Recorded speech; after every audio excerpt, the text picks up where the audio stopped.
Becki, and I just like to start about my Huntington story and how much it's affected my life. And I'd like to talk about my walk in my life. Anita Daly, my Huntington list from the movie for the Huntington Association. So my story about my Huntington is when I was very little. My dad's mum, we used to go and see her. We used to go and see her, and it really affected me because I could tell something was wrong. And she used to fall over a lot, and I didn't understand what it was about. And I didn't know from my family anything about Huntington's. I mean, parents told me this was happening. So as the years went on, we got a phone call one day of our nan saying, "Your mum is dying, you've got..."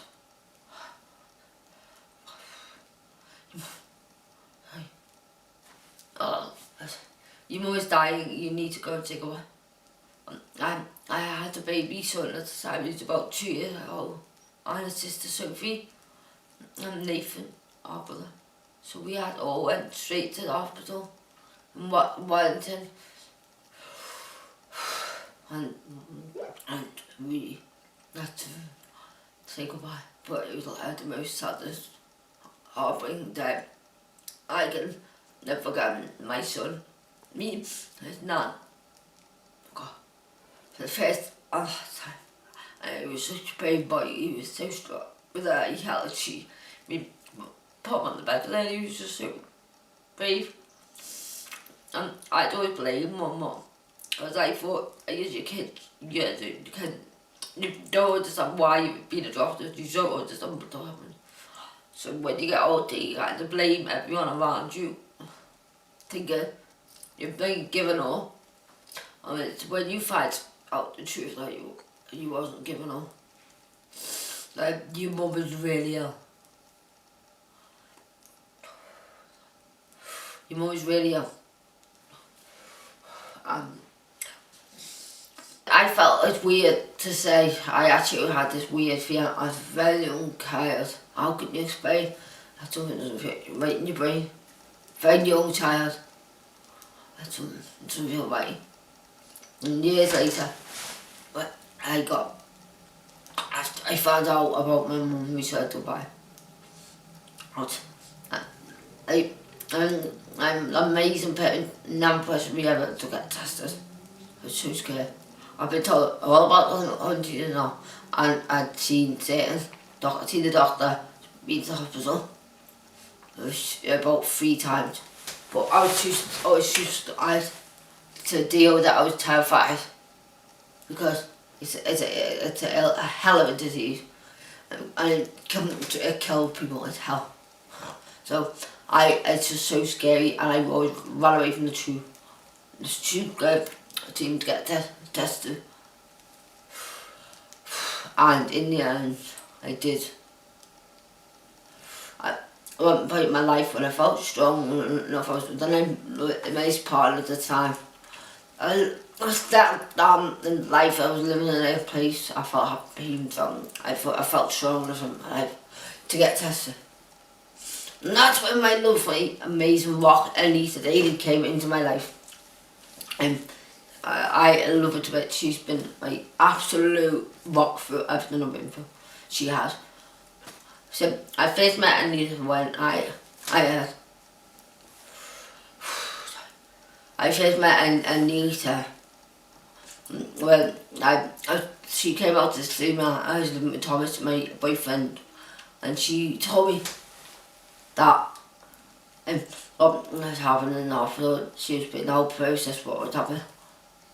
And then I went to that, so sort of Davies. He's specialist in Huntington's. He's my doctor in Liverpool. He's really amazing guy. He's such a good doctor, very caring. You know, closely with Anita Daly.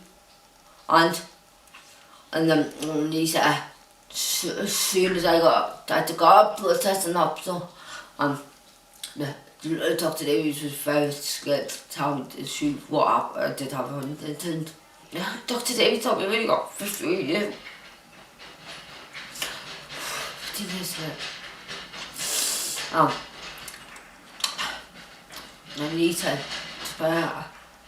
Just my box did the whole thing as well, but finding all the die in my head things. I mean, Susie's had 15 years. I kept counting down. I was been here. I've only got 14 years left. But you shouldn't think like that, because people always be trying to help me be positive about it. My life started to fall apart just after the Huntington diagnosis. A lot of my partners threw me out.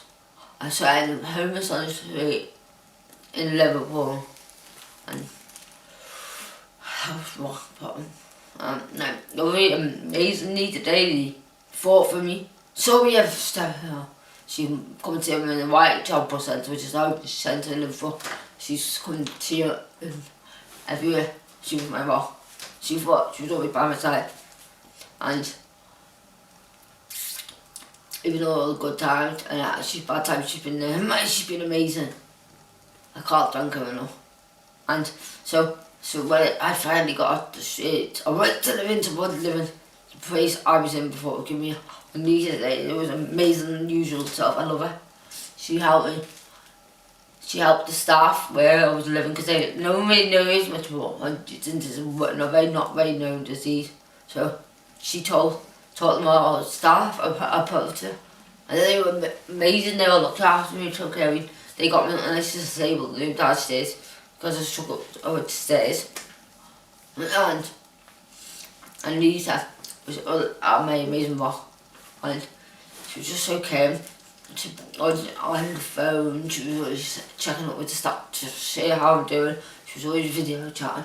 And then this is when things started to turn around for me. And I finally hope about leaving my hellish life. Because, again, Anita fought for me to get out of Liverpool and when it started difficult about getting into a care home, she started to search. She thought I had about 4 up before I came here.